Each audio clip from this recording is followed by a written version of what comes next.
Nos encontramos en el segmento de entrevista de la primera emisión de Informa TVX. Soy Carlos Monterrosa y en esta oportunidad del miércoles 22 de febrero del año 2017 me acompaña Manuel Escalante, abogado e investigador del IDUCA, y el tema que vamos a desarrollar en esta oportunidad es el informe de derechos humanos elaborado por el IDUCA para el año 2016. Bienvenido, Manuel, qué gusto. Gracias por la invitación, Carlos. Gracias a ti, Manuel, por acompañarnos esta mediodía e iniciemos la entrevista con esto. ¿Cuál fue la motivación para que el IDUCA desarrollara un informe que nos hable del estado de los derechos humanos en el país?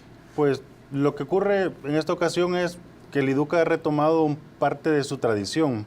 O sea, en este proceso de cambio que ha habido, de actualización del instituto, en los últimos 2 años se había dejado de emitir este tipo de balance o informe sobre la situación del Estado de los derechos humanos. Pero anteriormente ya se había hecho, es decir, le estamos dando continuidad a algo que habíamos empezado hace aproximadamente unos 10 años.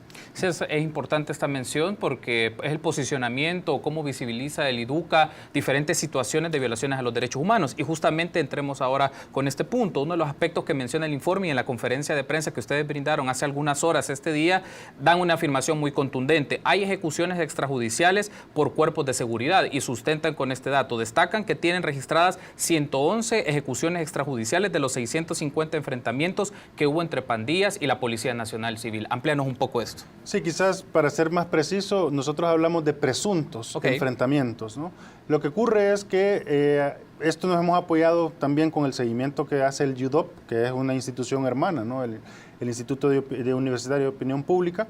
Ellos le han estado dando seguimiento periodístico principalmente a los 650 enfrentamientos que la policía reporta oficialmente en el 2016. Y dentro de esos, observando lo que se registra de las contradicciones entre instituciones públicas o las versiones de los familiares o víctimas, es decir, viendo un poco el contexto en cada uno de estos enfrentamientos, nos encontramos con que hay 111 que probablemente son ejecuciones sumarias, ¿no? Son presuntas ejecuciones sumarias. Claro, nosotros lo tratamos de señalar, el objetivo de señalarlo es pues para que se investigue, ¿no? Claro. Que el asunto no solamente quede como un enfrentamiento, como parte de un discurso oficial, sino también que se vaya al meollo del asunto, se vaya hasta las últimas consecuencias, porque yo siempre lo he dicho, y bueno, y esto lo compartimos en el IDUCA, ¿no? La delincuencia hay que combatirla en un Estado de Derecho. Nosotros no estamos pensando en que hay que dejar que el delincuente haga lo que quiera, no, hay que combatirla. Sin embargo, podemos combatirla o debemos de combatirla sin convertirnos en delincuentes. O sea, el Estado de Derecho tiene que combatir delincuencia, pero respetando el marco de la ley, respetando los derechos humanos, y por lo tanto, lo que tratamos de hacer, llamar la atención en esto es que esos 111 enfrentamientos, las distintas órganos de control, instituciones de control, verifiquen que no hay un exceso de fuerza, ni tampoco haya una violación sistemática de derechos humanos por parte de agentes de autoridad. Por como nos ha comentado, Manuel, es un monitoreo de medios y contrastes entre diferentes fuentes. Estamos hablando de 111 ejecuciones o presuntas 111 ejecuciones extrajudiciales. Aún así, el tema, sé que es una presunción que implica una investigación, pero posicionar 111 personas es una cantidad bastante fuerte, ¿no? A decir verdad, el informe lo que nosotros recogemos son la cantidad de enfrentamientos. O sea, es decir, es probable que el número de personas sea mayor, exactamente. Por eso es que nosotros lo estamos tratando de hacer ver, porque es un asunto que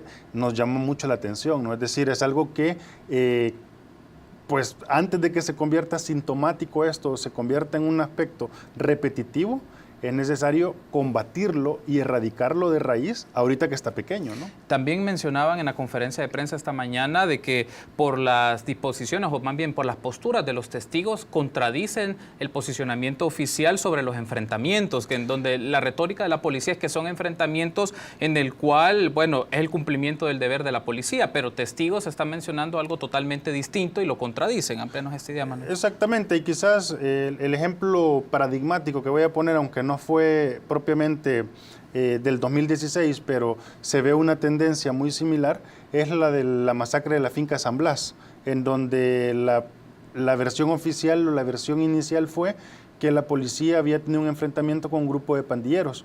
A partir de investigaciones periodísticas, eso llevó a que la Procuraduría para la Defensa de los Derechos Humanos hiciera una investigación y se diera cuenta que no toda la versión oficial era cierta, y eso ha llevado incluso a que haya juzgamiento, ¿no?, de policías específicos con la muerte. Bueno, en esa masacre, si no me recuerdo, murieron 7 personas. Al final solamente se está juzgando un grupo de 7 policías por la muerte de un joven, ¿verdad? Entonces, esta tendencia o esto que se pudo observar en la masacre de San Blas o en la finca de San Blas es algo que podemos observar también en estos enfrentamientos, y nuevamente por eso es la llamada de atención. Ahora bien, Manuel, tenemos unas declaraciones que nos brindó el viceministro de Seguridad, Luis Flores, que estuvo con nosotros a finales del mes de enero sobre el tema de los abusos policiales y qué se puede hacer respecto a este tema, las denuncias que la gente podría brindar en la Policía Nacional Civil. Pero me gustaría que veamos este clip y luego regresamos a tener tus valoraciones. Veamos entonces. Están las instancias correspondientes administrativas internas dentro de la institución, en donde cualquier ciudadano de cualquier naturaleza puede denunciar un mal procedimiento, una mala agresión, una intervención o mal procedimiento para poderlo corregir. Okay. Yo creo que nos debemos de armar de valor y creo que no podemos permitir, está un uniforme, lleva su número de identificación, sabe de en qué lugar ha sido. Debemos si es cierto que se han dado esos abusos, hay que denunciarlos. Y yo invito a la población, a estos organismos, que si tienen las pruebas, preséntenlas. Y nosotros somos los primeros interesados en depurar a estos malos elementos. Ahí teníamos entonces las declaraciones del viceministro de Seguridad, Luis Flores, y hay varios elementos a destacar, Manuel. El primero es, no hay que tener miedo, pero hay un asunto, hay que hacer una pausa con esto. Miedo, pero si la gente señala en diferentes informes del Servicio Social Pasionista, bueno, el mismo IDUCA, de persecución de agentes de autoridad, en este caso de la Policía y de la Fuerza Armada, por abusos o por posibles cometimientos de ejecuciones extrajudiciales. Entonces, ¿cómo las personas van a tomar ese valor para ir a la policía si no confían en la institución o porque son integrantes de estos cuerpos los que ejercen este tipo de represión, Manuel? Claro, o sea, es decir, lo que se puede observar es que sin duda los homicidios en el último periodo ha ido bajando, pero también se ha observado que aumentan las denuncias a la policía o denuncias contra el ejército, y al mismo tiempo el nivel de desconfianza, ¿no? Hasta hace muy poco el YUDOP nuevamente pues presentó una encuesta era sobre el tema de los acuerdos de paz, pero se veía la confianza que tenían en la institucionalidad del país. Y se ve una tendencia que las instituciones, y sobre todo las instituciones que tienen que ver con seguridad, pues están disminuyendo, ¿no? Son las más valoradas, porque son el ejército y la policía, pues tienen una valoración aceptable. Sin embargo, la confianza ciudadana viene a la baja.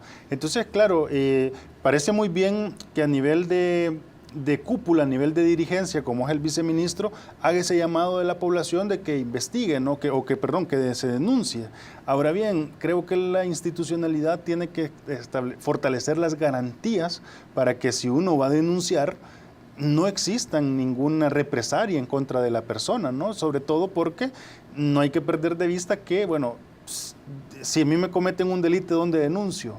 Pues a la policía, ¿no? Y si es el policía el que ha estado involucrado o que yo voy a denunciar, siempre está ese temor de, bueno, ¿qué me garantiza a mí que esa información que yo he dado no se la van a trasladar al minuto siguiente que yo me voy de la delegación? Entonces, esos temores creo que hay que fortalecer, hay que erradicarlos, fortaleciendo la institucionalidad por parte de los dirigentes, ¿no? También en el clip de la entrevista del viceministro Flores menciona de que hay que presentar las pruebas, pero hay un asunto. La instancia que lleva este ejercicio como parte de su tarea de investigación es la Fiscalía General de la República. Claro, los indicios o las denuncias las pueden presentar a título individual las personas o los organismos promotores de los derechos humanos, porque también el tema de pruebas no es una tarea tan sencilla. Hay que reconstruir casos y a la vez presentar evidencia bajo sustento, en este caso científico, o un sustento legal, pero claro, eso no lo va a hacer el ciudadano, la persona que ha sido vulnerada. No, y quizás hay un elemento central en esta reflexión, y es que la prueba, la obligación de generar pruebas le corresponde al Estado. Okay. Es decir, no, esto incluso es constitucional. O sea, es decir, el ciudadano tiene que tener la libertad y el derecho de poder presentar la denuncia, pero es el aparato estatal, el aparato policial de seguridad, el que debe de comenzar a recopilar esa prueba.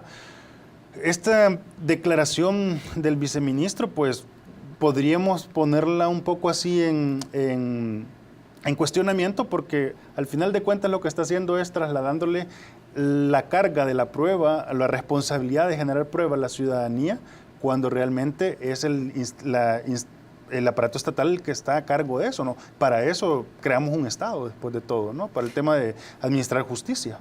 Otro de los puntos que me gustaría que abordemos y fueron mencionados esta mañana en la presentación del informe del IDUCA es el desplazamiento forzado, ya sea por violencia pandilleril o por acoso policial. El IDUCA, según lo mencionó el padre Tojeira, para el 2016 han atendido a 250 personas en situación de desplazamiento forzado. Coméntanos, Manuel, ¿cuál es el patrón en estos casos? El patrón que se está observando mayoritariamente de estos casos que hemos recibido es que por lo menos un familiar de estas personas que se han acercado al instituto huyen luego de que se da el homicidio de un familiar. O sea, estamos hablando, no son personas mayoritariamente que tienen solo una amenaza, sino que ya tuvieron un evento, ya se cometió un delito específico, que es el delito de homicidio.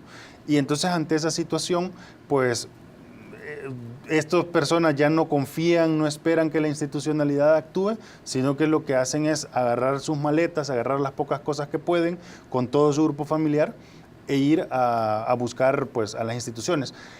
Y aquí también otro elemento que hemos podido observar, y es que mayoritariamente esta gente termina en el IDUCA, sí, no porque conocieran la labor del IDUCA en sí, sino porque las mismas instituciones públicas les dicen vayan al IDUCA a buscar la ayuda, ¿no?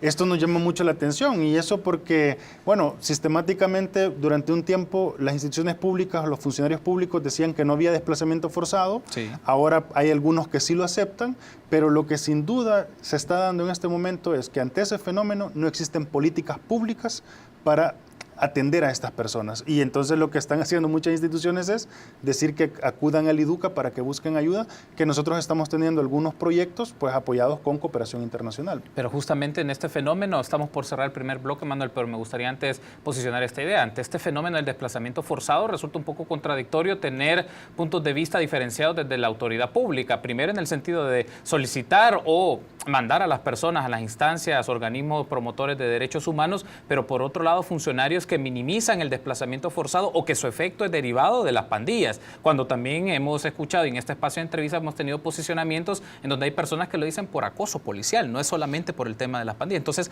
¿cómo podemos hacer esta lectura, esta reflexión con este detalle? No hay políticas públicas, en principio el Estado le interesaría hacer políticas públicas respecto al fenómeno del desplazamiento forzado si no lo ven como un efecto o una consecuencia muy fuerte por el fenómeno de violencia. Claro, sí, y en relación a eso de los agentes de riesgo, los agentes amenazantes o los factores amenazantes, podríamos decir, la tendencia ha sido que la gente se va o ha ido a buscar el apoyo del IDUCA mayoritariamente por la delincuencia común o la delincuencia de pandillas, ¿no?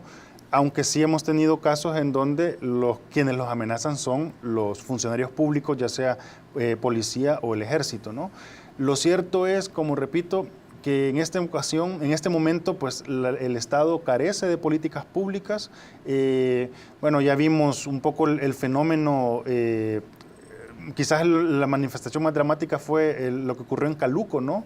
Cuando la alcaldía pues, creó un albergue.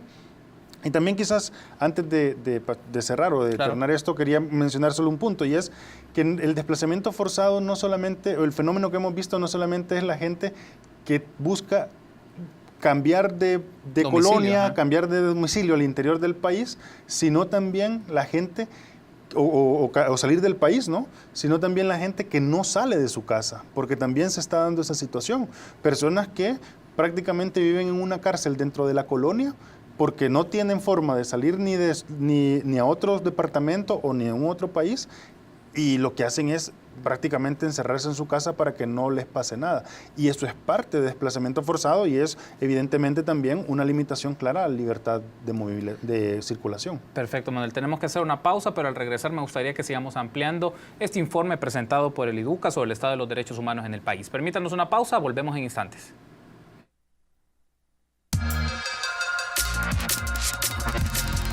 Gracias por su preferencia y continuar junto a nosotros en el segmento de entrevista de la primera emisión de Informa TVX, miércoles 22 de febrero. Me acompaña Manuel Escalante, abogado e investigador del IDUCA, y hemos estado hablando en el transcurso de esta entrevista sobre el estado de los derechos humanos en el país por un informe elaborado por el IDUCA. Y en este segundo bloque hablemos un poco de las medidas excepcionales, Manuel, que han sido aprobadas y deliberadas y aprobadas en la Asamblea Legislativa, buscando una ratificación que ya se ha hecho en parte de la argumentación que ha hecho el gobierno como el espectro de las políticas públicas en materia de seguridad. Pero para eso quiero apoyarme en un comunicado de prensa que hizo la Procuraduría para la Defensa de los Derechos Humanos, si lo podemos poner en pantalla, por favor, y mencionar algunos aspectos. Ahí está un pronunciamiento que fue publicado el 9 de febrero y hay unas frases. Menciono así: efectuado el análisis técnico de las nombradas medidas extraordinarias, en tanto acciones de tipo excepcional y temporal, se ha concluido que las mismas han contribuido a disminuir, en términos comparativos, la práctica de homicidios que tanto terror y dolor han causado a la población salvadoreña. Esa es una parte del comunicado. Luego seguimos y hay otra parte que me gustaría destacar que se menciona en el pronunciamiento. En otras palabras, nuestra aceptación de tales medidas obedece estrictamente a la necesidad de que el Estado salvadoreño pueda atender las necesidades de seguridad colectiva para todas las personas, a fin de que pueda reprimir las acciones y estrategias delincuenciales. Esos son extractos nada más del comunicado de prensa publicado por la Procuraduría para la Defensa de los Derechos Humanos el pasado 9 de febrero. Y hay un aspecto que al leerlo me generó esta reflexión. Bueno, en principio la Procuraduría debe ejercer un rol contrastante o un rol deliberante o de señalar abusos de autoridad, porque es parte de su tarea el señalar abusos de instituciones estatales hacia las personas sobre los derechos humanos. Pero al leer el comunicado, obviamente hay que leerlo en su totalidad, pero estas frases me llamaban la atención por el tema de que pareciera ser que es más bien fortalecer o ratificar este tipo de medidas que son muy discutibles en su impacto o si pueden vulnerar violaciones a derechos humanos. Manuel. Sí, y quizás antes de analizar propiamente los extractos que están ahí, solamente comentar algo que, bueno, lo incluimos en nuestro informe, sí, y es el uso del lenguaje agresivo. O sea, las palabras en sí realmente no son por sí violaciones a derechos humanos, no generan violaciones a derechos humanos. Sin embargo, las palabras o los discursos pueden llevar a habilitar o a restringir determinadas acciones. Nuestra Constitución es clara cuando habla de la persecución del delito. O sea, es decir, utiliza esa palabra, utiliza la persecución del delito, no habla de la represión del delito. O sea, últimamente se ha instaurado en el discurso oficial el término de reprimir. Y ahora lo estoy leyendo en la parte del comunicado de la PDH, que también lo está utilizando, ¿no? Lo cual la represión prácticamente está llamando a justificar acciones violentas, ¿no?, frente al tema de la delincuencia, lo cual, repito, el término en sí no es violación de derechos humanos, pero puede estar abriendo la puerta para que eso ocurra. Nosotros llamamos a la atención también dentro de este informe y decimos: utilicemos los términos que nuestra Constitución habilita, y en este caso el tema de la represión del delito. Y aquí viene el otro elemento que quizás para entrar en este punto puede ser interesante. Nosotros nos enfocamos en la en la persecución del delito, no la persecución del delincuente. Es decir, lo que se tiene que buscar, si bien es cierto, quien comete el delito, pues tiene que ser castigado, tiene que cumplir una pena, lo cierto es que las acciones que se emprendan tienen que buscar resolver toda la problemática que está alrededor de la delincuencia. Por ejemplo, en este caso de las medidas extraordinarias, si nosotros evaluamos las medidas y tomamos como referencia solamente el homicidio, podemos decir que las medidas han sido exitosas. Pero si vemos el contexto general y traemos a cuenta, por ejemplo, las reflexiones que hacía el fiscal general y hablaba de que el delito de extorsión ha aumentado en los últimos meses y que además la participación de menores de edad en el delito de extorsión también ha aumentado, ya uno se pone pues pensativo, ¿no? O sea, es decir, las medidas extraordinarias en el tema de homicidios, perfecto, nos ha servido, pero en el tema ya de resolver la delincuencia, resolver los delitos que quejan a la ciudadanía, pues me parece que es necesario hacer un planteamiento, una reflexión mucho más amplia. Y entonces en ese sentido me parece que el pronunciamiento que hace la PDH pues va en esa línea que distintas instituciones públicas o funcionarios públicos han venido pues tratando de justificar y aplaudir estas medidas extraordinarias que, repito, sin duda, pues por lo menos han disminuido los homicidios. Sin embargo, uno esperaría que el análisis de todo funcionario público, de toda institución pública, sea más holístico, ¿no? Sea más amplio, para ver realmente cómo está la problemática y a dónde nos está apretando el zapato, porque no solamente es en un punto, lo tenemos en varios, ¿no? O también hacer una pregunta que puede incomodar, pero es el hecho cómo estas medidas no brindan las garantías de que no se violen a los derechos humanos, o en el contexto de estas medidas se han violentado más los derechos humanos, que en principio considero que una de las tareas que tiene la PDH hacer este hincapié, este señalamiento y esta investigación, Manuel. Exactamente, y bueno, mucho se está diciendo, por ejemplo, ahora con las nuevas fuerzas, la FES, las FIRT, que son las nuevas agrupaciones policiales que están combatiendo la delincuencia, mucho se dice que se está capacitando en derechos humanos, ¿no? Y aquí trae una reflexión, quizás desde una perspectiva también académica, ¿no? Uno se pregunta, momento, pero muchos de estos policías no son policías nuevos, son policías que tienen años ya dentro de la corporación. El ejército también tienen años dentro de la corporación. Y durante todo ese tiempo no le dieron capacitaciones en derechos humanos. O sea, es decir, ¿por qué ahora se habla mucho de la educación? Es verdad, ese tiene que ser un componente permanente, pero en la formación de los agentes de seguridad. Pero no solamente a nivel de aulas, porque el conocimiento se adquiere en las aulas, pero se pone en práctica en la vida cotidiana. Entonces, a mí me parecía, por ejemplo, cuando se lanzaron las medidas extraordinarias y se lanzaron estos grupos, en un primer momento se dijo que la Fiscalía iba a acompañar a estas fuerzas, a estos... como batallones. Como batallones, exactamente. Luego se dijo que no había fondos y no se involucró la Fiscalía.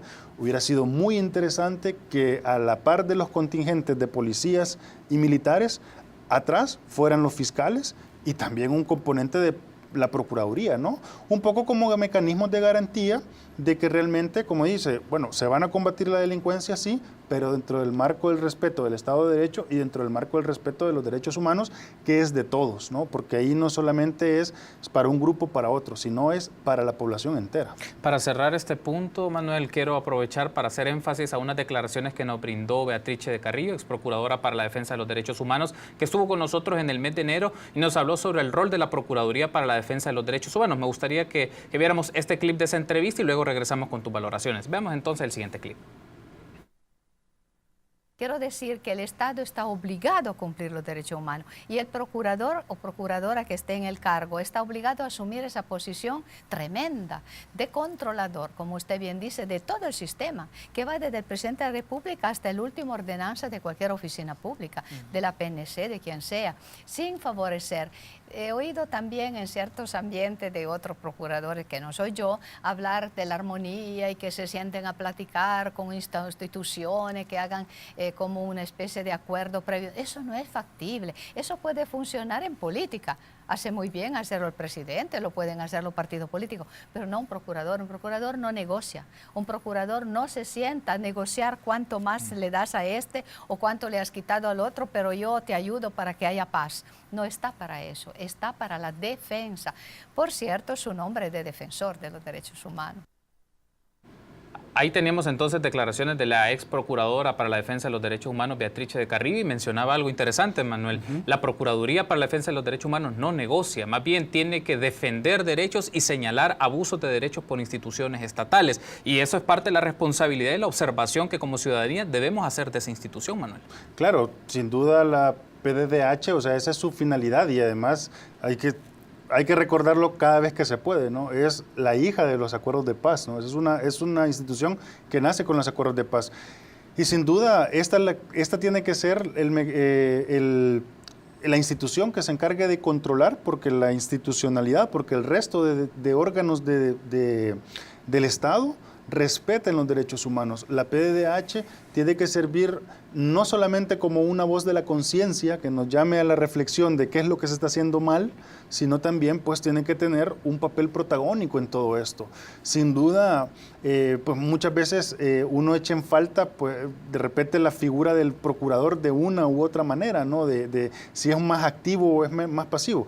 Pero independientemente de la característica de cada individuo, lo central en este punto es que la PDH tiene que tener un rol protagónico y por lo tanto también un respaldo protagónico por parte del Estado. un elemento central sería, bueno, ahora que se está discutiendo sobre las reformas fiscales y sobre la forma en cómo se gasta el dinero público, ¿no?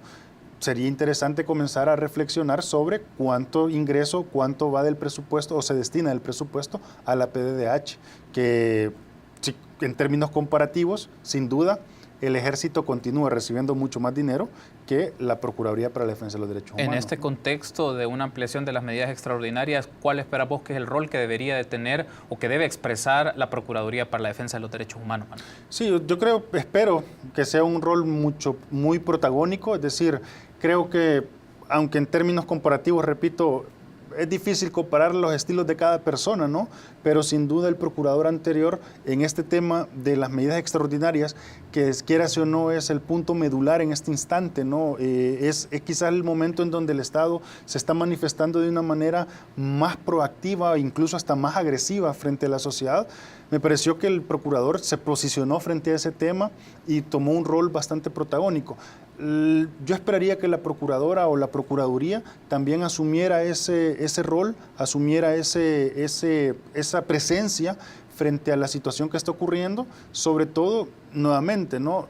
La idea no es obstaculizar la persecución del delito. La idea es que llame la atención para que la persecución del delito sea dentro del marco de la legalidad. Te hacía esta mención porque en la gestión anterior David Morales mencionó en abril del año pasado que la Procuraduría para la Defensa de los Derechos Humanos tenía por lo menos 28 casos en estudio de abusos de autoridades o ejecuciones extrajudiciales, y puede ser el momento apropiado para que en el contexto de estas medidas o de la continuación de las medidas extraordinarias aparezcan nuevamente estas indagaciones y que lo posicione ante la opinión pública para hacer estos contrastes. Pensaba, y pongo este punto para tu discusión, para tu reflexión, es cómo la Procuraduría puede retomar información que ya tiene, indicios para posicionar estas investigaciones ante la opinión pública y hacer los señalamientos que debe hacer ante los agentes de la seguridad pública del país. Sí, yo creo que eso si hay casos pendientes de investigación, si del periodo anterior y de este periodo hay ese tipo de investigaciones,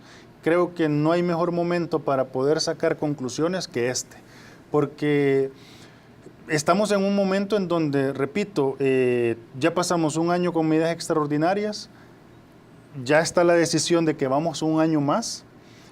Estamos también en un contexto que no lo podemos desvincular, un contexto electoral, que eso distorsiona o define muchas formas, muchas acciones políticas o muchas decisiones de políticas públicas, ¿no? Sí. Y entonces, sin duda, en este instante creo que la Procuraduría tendría que tener un rol protagónico, un rol activo y traernos a reflexión y llamarle la atención a las agentes de autoridad, pues para que hagan su trabajo bien, porque al final de cuentas, exigir que se respeten los derechos humanos por parte del Estado no es más que exigir que el Estado funcione bien.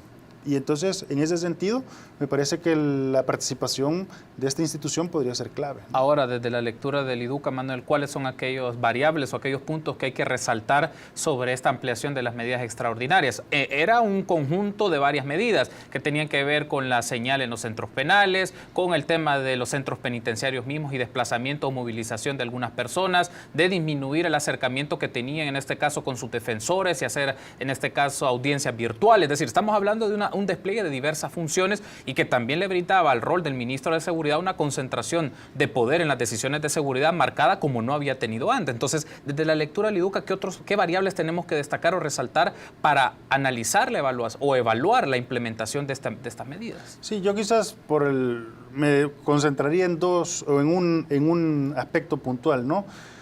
Pues nosotros tenemos nuestra lectura es que sí parece ser que hay vulneración a derechos. Ahora bien, eso lo podemos como un supuesto, ¿no? Esperaríamos explicaciones o más explicaciones por parte de las autoridades. El régimen de visitas, es decir, lo que está ocurriendo dentro de los centros penales en relación al régimen de visitas. Los familiares no están ingresando y tampoco los abogados sí están ingresando, pero con unas limitaciones o con unas restricciones muy altas, ¿no? Sin duda los homicidios han bajado, sin duda las medidas por lo visto están dando su resultado, pero también se siguen reportando que encuentran celulares, sí, encuentran chips, encuentran dispositivos electrónicos dentro de los centros penales, en menor proporción, pero están ahí. y los familiares ya no llegan, visitas ya no tienen. Entonces la pregunta es, ¿dónde se están sacando esos dispositivos?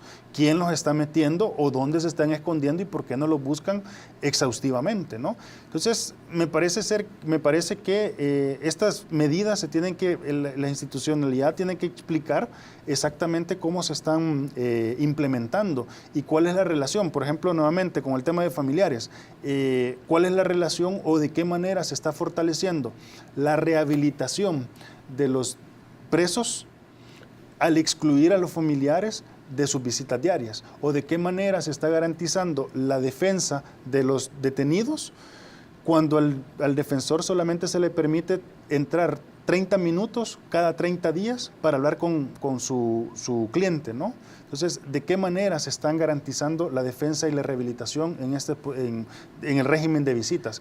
Como digo, nosotros podemos tener nuestras conclusiones, muchas de ellas las hemos plasmado en el informe, pero también hay preguntas que hay que plantear las instituciones para que den sus explicaciones, ¿no?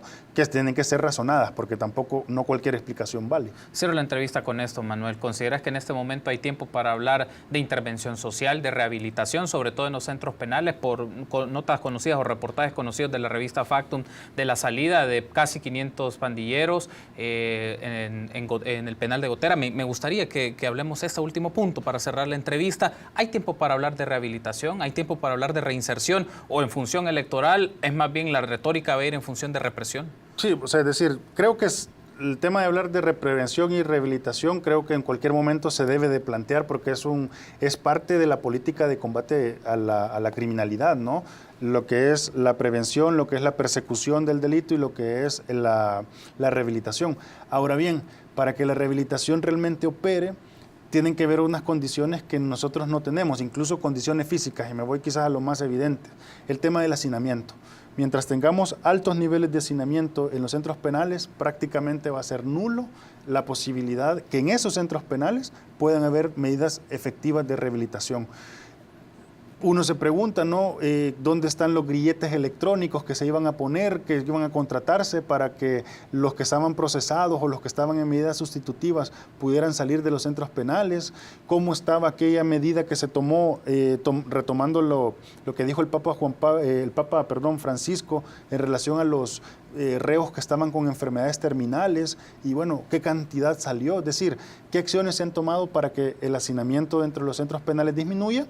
Y una vez resolvamos eso o vayamos contribuyendo en eso, pues entonces ir viendo qué acciones se toman. Por eso creo que de hablar se puede hablar, pero es necesario tomar acciones previas para poder implementar ya medidas concretas. Perfecto, Manuel. Un gusto. Bueno, gracias por habernos acompañado. Muchas gracias. Estuvo con nosotros en esta oportunidad del segmento de entrevista del miércoles 22 de febrero, Manuel Escalante, abogado e investigador del IDUCA, y hablamos un poco del informe de derechos humanos del IDUCA. Permítanos una pausa, continuamos con más en la primera emisión de Informa TVX.